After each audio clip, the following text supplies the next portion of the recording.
אז בסייעתא דשמיא, dans Pirkei Mishnah Yudtet de Pirkei Avot, nous allons entamer le thème de Avraham Avinu et Bilam Aracha, les Havdil. Et comme vous pouvez le constater, Bilam est un des personnages du Tanakh qu'on appelle donc Racha, Bilam Aracha. Et on va essayer donc avec votre permission pour mieux saisir Bilam, on va essayer donc de voir la définition précise de celui que l'on qualifie dans Chazal de Racha. C'est pas un Racha, ça nous permettra un petit peu de saisir les descriptions de Bilam. Pourquoi est-ce que ça s'appelle un Racha? C'est quoi un Racha? C'est quoi? Quelqu'un qui ne fait pas la volonté d'Hachem? C'est quoi un Racha? Plus de précision. Et on posera donc une petite question à l'achik pour introduire le sujet. La question à l'achik est la suivante. Quelqu'un qui malheureusement est accablé par beaucoup de dettes, il doit à beaucoup de gens. Et puis, il pose la question suivante. Lui, Shabbat, il a l'habitude de prendre un vin prestigieux, disons 100, 200 euros la bouteille. Il paraît que ça existe. Donc, s'il veut avoir un bon vin, il doit faire un emprunt. Mais malheureusement, cet emprunt, il n'est pas sûr de pouvoir le rembourser dans les délais convenus, dans la mesure où il est accablé par les dettes. Est-ce que quelqu'un a le droit d'emprunter les Kovet Shabbos, comme ils disent, les Chovot Shabbat, Onek Shabbat? Est-ce qu'il a le droit d'emprunter pour faire le Onek Shabbat? Puisqu'il y a marqué dans la Gemara, dans Masechet Beitzah, Daf Tetvav Amud Bet, Tetzayin Amud Aleph, Hachem dit concernant le Ham Israël, concernant le Shabbat, Levu Alay Vani Porea. Levu Alay Vani Porea. C'est moi le emprunté, je rembourserai. Est-ce que, oui, on peut considérer que quelqu'un peut emprunter l'Ichvot Shabbat pour voir, sans qu'il ne sache avec précision comment est-ce qu'il pourra rembourser. Pas seulement précision, sans qu'il sache comment il pourra rembourser. De toute façon, il a beaucoup de dettes. Donc, il y a beaucoup de créanciers qui vont lui réclamer. Donc, il n'a pas cet argent à rembourser. Est-ce que Alors, voilà. Alors, il y a marqué, on va essayer. Il y a marqué dans le Pirkei Avot. On va prendre le Pirkei Avot. On est dans le Pirkei Avot. Perek Bet Mishnatet. Rabban Yochanan ben Zakkai interroge ses élèves et leur dit, selon vous, mes chers élèves, dit Rabban Yochanan ben Zakkai, Ezoi derech yeshara, quelle est donc une mida centrale? Une mida centrale qu'il faut s'attacher, s'acharner à acquérir pour finalement ramener toutes les bonnes midotes. Quelle est la mida? Quelle est la mida? Chacun de ses élèves va donner une mida. Il y a un élève qui s'appelle Rabbi Shimon ben Netanel.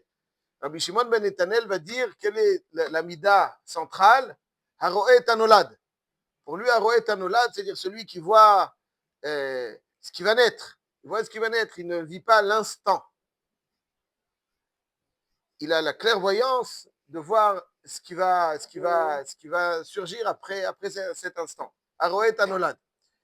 Et dit Rabban Yochanan ben Zakkai à ses élèves, mes chers élèves, quelle est donc la mida dont il faut impérativement se débarrasser? Et chacun va dire le contraire de la mida qu'il a mise en valeur, celle idéale, son contraire. Et quelle est donc la mida que Rabbi Shimon ben Netanel va dire qu'il faut impérativement se débarrasser? C'est Alové Ve'eno Meshalem, un emprunteur qui ne paye pas, qui ne rembourse pas. Parce qu'il y a marqué dans le Passouk, dans Teilim, Lové Racha Velo Yeshalem. C'est-à-dire celui qui emprunte et qui ne sait pas au moment de l'emprunt comment il remboursera, selon les délais prévus avec celui qui lui prête, alors c'est un rachat. Lové Racha Velo Yeshalem.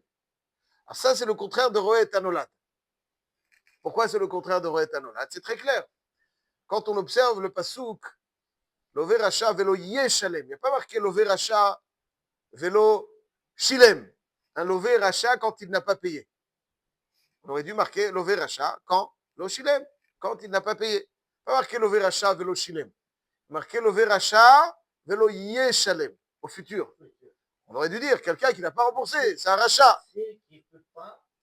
Splendide, monsieur Cohen. Splendide. Lové Racha Velo Yeshalem, ça veut dire quelqu'un est rachat Velo Yeshalem. Il sait qu'il ne pourra pas respecter les accords qu'il a eus avec le prêteur. Lo yeshalem. Ça, c'est un rachat. Et ça, c'est la référence qu'utilise Rabbi Shimon ben Netanel pour dire, voilà, ça, c'est un rachat. Dans la définition du Tanakh, ça, c'est un rachat. Pourquoi? Parce que le rachat, ce qui le caractérise, nous dit Rabbi Shimon ben Netanel, c'est vivre l'instant présent. Alors que le tzaddik, c'est celui qui sait se projeter sur l'avenir. L'instant présent, il est court. Le rachat n'observe que l'instant présent. La vie est longue. Est-ce que tu choisis l'instant présent avec toutes les destructions qu'il apporte pour le futur, ou bien tu es capable d'affronter, entre guillemets, le défi du moment présent pour finalement te projeter vers l'avenir? C'est ce qui fait un tzaddik ou un rachat. Un rachat, il vit le moment présent. Il ne voit pas, il n'est pas capable de se projeter vers l'avenir. Arrête, certaines choses ont des conséquences dramatiques. Dramatiques. Mais l'instant présent, il est agréable. En réalité, quand on réfléchit, un moment présent ne peut pas être agréable quand on sait les conséquences dramatiques qu'il va avoir. Mais le rachat, il est tellement obstrué, son avenir est tellement obstrué qu'il voit le moment présent et c'est tout. Il n'est pas capable de se projeter sur l'avenir. Ça, c'est un rachat. Il voit le moment présent. Il emprunte, mais tu sais très bien que tu n'auras pas de quoi rembourser. Il n'est pas capable de voir ça. Ou il se dit, bon, je vais emprunter à l'autre pour rembourser à l'un, et bon, il tourne comme ça. Ben, il y a un moment où ça s'arrête. Tu ne vas pas toute ta vie emprunter, rembourser. Mais c'est comme ça. C'est ça, c'est son mode de vie. Il ne voit que le moment présent. Et il n'est pas capable de se dire, un moment arrivera. Il voit la dame Khoud qu'il va acheter pour Shabbat, elle est très attrayante, ou le bon vin, c'est tout. Pourtant, non, ça, c'est le rachat. Il y a un autre personnage dans le Tanakh qu'on appelle rachat et qui répond à ces critères, comme nous le dit le Ramban. Marqué dans le Passouk, dans Parashat Toldot, lorsque Esav rachat, lorsque Yaakov va vendre ce plat de lentilles à Esav, le Passouk nous dit comme ça. Yaakov natan la Esav, donc en échange de sa prora, Yaakov natan la Esav lechem unzid adashim. Vayochal vayesht. Vayakom vayelach. Vayivez Esav et abechora. Il a vendu la prora. Mais il y a marqué dans le Passouk, il mange, il boit, il se lève, il s'en va. Alors, il mange, il boit, ok, soit. S'il lui a proposé qu'il était prêt à lui vendre, vraisemblablement, parce qu'il avait relativement faim. Donc, on imagine aisément qu'il a mangé, qu'il a bu. Mais, on a besoin de le préciser. Mais en plus, Vayakom Vayelach, il s'est levé, il est parti. Il s'en est allé. Ça sert à quoi de nous dire ça? Et s'il est resté sur place, qu'est-ce qui s'est passé? Ouais. Vayochal Vayesht, Vayakom Vayelach. Il se lève et il s'en va. Qu'est-ce que ça vient nous indiquer? Et s'il est resté sur place, quoi? Qu'est-ce que ça vient nous indiquer? Le Ramban nous donne l'explication suivante. Va'amar vayochal vayesht, vayakom vayelach, vayivez esav et abechora. En plus, vayivez et abechora sur le moment de la vente, c'est pas après. Il dit, je cite, Ki acharei she'achal veshata, chazar hasadeh el tseido, vayochal vayesht, vayakom vayelach. Ça veut dire qu'après avoir mangé et bu, il se lève et retourne chasser. Vayakom vayelach, chazar hasadeh el tseido, il retourne chasser. Vayivez esav et abechora. C'est-à-dire, le bisayon de la Bchora, il était bien avant, au moment où il accepte en échange d'un plat de lentilles et de vendre quelque chose de sacré. Et donc c'est avant qu'on le dise. Mais comme si la Torah nous dit, regarde ce comportement et qui est à l'origine de Vayivez esav et abechora. Vayivez et abechora est la conséquence de Vayochal vayesh vayakom vayelach. Vayivez esav et abechora. Il dit, vezot sibat bizouy abchora. Pourquoi? Ki en chefetz aksilim, la volonté des imbéciles. Dit le Ramban, rak shiyochlu vesheyishtu veyasu cheftzam beitam, yochlu veyishtu veyaftu cheftzam beitam. Ça veut dire qu'ils vivent le moment, l'instant présent, velo yachushu leyom machar. Et ils ne considèrent pas le lendemain. Ça c'est l'exilim. Vayochal vayesht. Vayakom, vayelach. Il vit autour du moment présent, de la ta'ava présente. Il tourne autour de la ta'ava présente. Il mange et il retourne chasser. C'est ça qui va. La prora, c'est quoi la prora? La prora, la prora. Pour lui, ça échappe. C'est quelque chose de futur. C'est loin. Lui, le rachat, il vit le moment présent. L'ové rachat velo yeshalem, nous dit la Mishnah, un rachat, c'est celui qui a des asagot. Il peut théoriquement saisir ce qui va se passer. Mais il a une tava. Sa tava l'aveugle. Il ne voit pas. C'est ça toute la vie, la réussite, d'après chez Rabbi Shimon ben Netanel, c'est pas mon avis, c'est ce que lui dit Rabbi Shimon ben Netanel.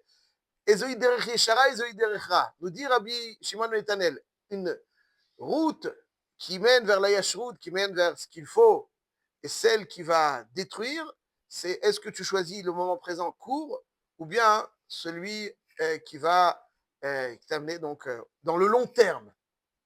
Quelqu'un, il fait une avéra, 10 minutes, allez, 10 minutes, 1 heure. Mais tu sais quelles conséquences ça va avoir? Chouga! Non, il voit le moment présent. Mais tu penses que tu vas cacher quelque chose? Tu penses vraiment? Oui. Tu aimes Chouga? Tu vas rien cacher. Tu vois le moment présent, c'est tout ce qui t'intéresse. Ça, c'est rachat. Rachat, c'est celui qui voit que le moment présent. Le tzaddik, c'est celui qui est capable de se projeter vers l'avenir. Et c'est un mode de vie. Quelqu'un qui vit au-dessus de ses moyens. Il emprunte. Pourquoi il emprunte? Parce qu'il doit aller en vacances. Oh. Il doit aller en vacances. Tu as d'argent pour aller en vacances? Non. Mais alors? Mais mon voisin, il est parti en vacances. Alors sa femme, elle lui dit, on ne peut pas aller moins loin que le voisin. Ils ne vont pas kiffer du tout, mais ce n'est pas grave. L'essentiel, c'est de dire, on est parti plus loin encore. Le voisin, il a fait une bar mitzvah, un mariage. Il a été, je ne sais où, il a déplacé tout le monde à 50 km de Yerushalayim, ou 100 km. Pourquoi? Voilà, je ne sais pas le prononcer aussi bien que vous. Alors, voilà, regardez-moi. Ok. Alors, à 100 km, tu déplaces tout le monde. Pourquoi? Pour manger un morceau de viande et danser. On peut danser ici à Yerushalayim. Non. Si ma voisine, elle a fait à 20 km, nous, il faut qu'on fasse à 100 km. Si c'était 1000 mètres carrés, nous, il faut qu'on fasse 5000 mètres carrés. Il n'y a rien de plus prestigieux pour un homme. S'il a. Mais pourquoi tu te rentres dans des dettes pour faire mieux que l'autre? Ça, c'est un rachat. C'est un mchouga. Parce que tu sais très bien que tu ne vas pas pouvoir rembourser. Tu sais très bien que tu ne vas pas pouvoir rembourser. Et alors, parce que tu veux... Si elle a ça, tu dois avoir ça. Si lui, il a ça, il a acheté cette voiture. Quoi? Un 4x4 énorme. Mais toi, tu n'as pas de quoi payer le 4x4 énorme. Tu sais très bien. S'il a, qu'il achète. Toi, tu n'as pas. Pourquoi? Non, je ne peux pas être moi. Il n'y a rien de le plus digne, de plus noble que quelqu'un qui vit selon ses moyens. Et c'est des ch'touillottes de penser que plus on va loin, plus on kiffe. Enfin, a priori, hein. Comme ça, moi je ressens en tout cas. Personnellement, un bon livre avec un bon thé, c'est le top. Mais peut-être qu'il y en a qui ont besoin de sortir. Mais pourquoi aussi loin? À 1000 km. Juste l'angoisse de revenir, c'est déjà ça, Cédric. Oh, tu vois, c'est tellement loin. Non, c'est un petit peu, ça me saoule. Ça me saoule. Et ça c'est un l'overacha velo yeshalem. Et ça, c'est l'un des mots dont souffre notre génération, c'est que chacun voit l'autre et ne peut pas faire moins. Pourquoi tu ne peux pas faire moins? Je disais que jeudi soir, je suis allé dans une bar mitzvah, dans une cantine d'une yeshiva, avec des chaises en plastique. Vous connaissez les chaises en plastique. Et c'était une ambiance très saine. Il n'y avait pas de problème. Il n'y avait pas de problème. Alors, évidemment, ok, chacun avec ses... Mais chacun avec ses... Quelqu'un qui a la brioute. La brioute, tu veux faire plaisir à tes amis. La brioute. Mais tu leur fais plaisir alors que tu n'as pas. Tu rentres dans des... C'est un lover rachat, velo yeshalem. Ça, c'est la définition du rachat. La définition du rachat, c'est celui qui vit au-dessus de ses moyens. Celui qui vit au-dessus de ses moyens. Et ça, je dis, quand dans un chidour, on prend des renseignements sur la jeune fille, ce Cohen, quels sont les critères sur lesquels il faut se renseigner? Est-ce qu'elle a des bonnes midotes d'abord? N'est-ce pas? Si elle a des bonnes midotes, la vie est du miel. Si elle a des moins bonnes midotes, c'est un peu dur. Mais partie des midotes, c'est pas seulement si elle est coléreuse, si elle est têtue, etc. Si elle est avare, ça fait partie des trucs. Mais aussi, si c'est une jeune fille qui vit au-dessus de ses moyens. Ouais. Et si elle vit au-dessus de ses moyens, elle va les sauver. Il y a des gens qui meurent avec le stress de ça. Ils meurent. Ça fait partie des choses. C'est les critères les plus élémentaires. Et le garçon aussi. Si c'est un garçon qui emprunte, il tue sa maison. Il faut vivre selon ses moyens. Pas un shekel au-dessus. Tu gagnes 10, tu vis pas avec 11. Et si c'est pas grave, j'emprunte un. Mais comment tu vas le rembourser le 1? Si après tu as un accord avec ton prêteur, OK, 50-50 crédits, OK. Mais lui, il attend le remboursement dans 1 mois, 2 mois. Les 5000 shekels, tu vas les avoir comment? Tu vas emprunter chez quelqu'un d'autre? Ah non, ça, c'est pas beau. Parce que chez lui aussi, tu ne pourras pas les rembourser. Et ça va s'accumuler, etc., etc. Ça, c'est l'overachat de l'Oïchané. Alors, pour revenir à notre petite question à l'Achik, quelqu'un qui emprunte des chvot Shabbat, mais là, ici, il a l'argument. Les voix là, il va niporéa. Il y a marqué dans Tosfot, dans Masechet Beitza, dans Tetvav. Tosfot dit comme ça. Va'ade'amar aseh Shabbat chachol val titzarech labriot. Il y a une Gemara dans Masechet Psachim qui dit un homme doit faire son Shabbat chol, sans avoir à solliciter qui que ce soit. Pourtant, les voix là, il va niporéa. Les voix là, il va niporéa. Tosfot, il dit, tel que le Maharshal l'explique, il dit, quand est-ce qu'on dit les voilà Ivani Porea? Quand quelqu'un il n'a pas de liquidité. Ok, donc il a des biens. Le voilà Ivani Porea. Ça veut dire, après il se dit, mais moi j'ai pas envie d'emprunter, je sais pas, etc. Alors ça, c'est si c'est plausible que tu aies de quoi rembourser. Mais quelqu'un qui, selon toute vraisemblance, il n'a pas de quoi rembourser, il emprunte même l'Ichvot Shabbat, c'est un achat. Alors certes, le Gaon de Vilna là-bas dit que même si quelqu'un n'a pas, selon toute vraisemblance, de quoi rembourser, l'Ichvot Shabbat, c'est bon. Donc ça, c'est pour quelqu'un qui a un bitachon particulier, qui se nourrit au quotidien de la manne. Alors au quotidien, tu ne te nourris pas de la manne. C'est pas, tu vas travailler jusqu'à des heures tardives, dans le meilleur des cas. Et donc tu sais très bien que tu ne te nourris pas de la manne. Si tu as un bitachon exceptionnel, comme ça c'est marqué dans le Mishnah Brura, Siman Resh Membet, Sharatzion, Siv Kataniut Gimel. Il nous dit à Kol Lefi Aïnyan. Kol Lefi Aïnyan, ça veut dire si Bémet tu vis toujours avec un bitachon extraordinaire et tu vas pas tu étudies quand il le faut. Tu vas pas commencer à dire non, non, il faut que je bosse, parce que Mimanafshach. Ou tu as bitachon et dans ces cas-là, bon, essaye de limiter tes heures de travail. Ou tu n'as pas de bitachon, alors quand il s'agit d'emprunter, là tu as bitachon soudainement. Ouais, soudainement, le bitachon apparaît. Tout ça, ça fait partie des caractéristiques du rachat. Il vit le moment présent avec tous les morés éthers. Tous les morés éthers. Bilham symbolise ce profil. Il avait beaucoup de hasagot. C'est un avis. C'est un avis. C'est un avis. Il a été mitnabé avec beaucoup de clarté. Il a des hasagot. Et comment tu peux être aussi bas? Parce que les hasagot, c'est ce qui permet à quelqu'un de se projeter. Mais si le rachat vit le moment présent avec toute l'intensité de ce moment, sans être capable de s'extraire, alors Bémet, toutes les hasagot ne lui serviront à rien. Les hasagot, c'est dans la tête. Alors, si tu vis le moment présent, ça c'est le yesod du rachat, ça c'est le yesod du tzaddik. Shem Yezakenu, toujours de nous inscrire dans celui qui est Roet Anolad. Le Roet Anolad, ça veut dire qu'il y a une histoire chassidique qu'on m'avait racontée quand j'étais petit, d'un Admour qui amène son fils jeune, se tremper au mikvé. Et quand se tremper au mikvé, alors maintenant il fait aussi froid, encore plus froid qu'aujourd'hui. Hein, c'est-à-dire il doit casser la glace dans certains endroits d'Europe de l'Est, casser la glace pour rentrer dans le mikvé. Et puis le petit rentre dans le mikvé, mais aïe, aïe, aïe, aïe, il a mal, il a froid. Et quand il ressort du mikvé, son père l'enveloppe avec une fourrure. Ah, il sent bien. Alors le Hadmour lui dira, regarde mon fils, c'est la vie elle est comme ça. Dans les mitzvot, tu as un effort. Aïe, aïe, aïe, un instant. Mais après, pendant longtemps, tu es réchauffé. La Avera, c'est l'inverse. Tu dis, pendant un court instant. et après, pendant très longtemps, Hachem Yatzilelu dit aïe, aïe, aïe. Donc il faut faire toujours le bon choix. Le rachat, c'est l'instant, et le tzaddik, c'est celui qui sait vider, je dirais même, la saveur de l'instant présent, ou l'illusion de la saveur de l'instant présent, parce qu'il sait se projeter avec beaucoup d'intensité et beaucoup de clarté sur cet avenir qui décrit le moment présent. Est-ce que Esav, il a payé ou pas?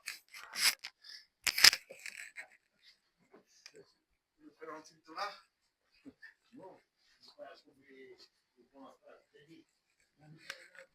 Je vais voir tout de suite, ça y est.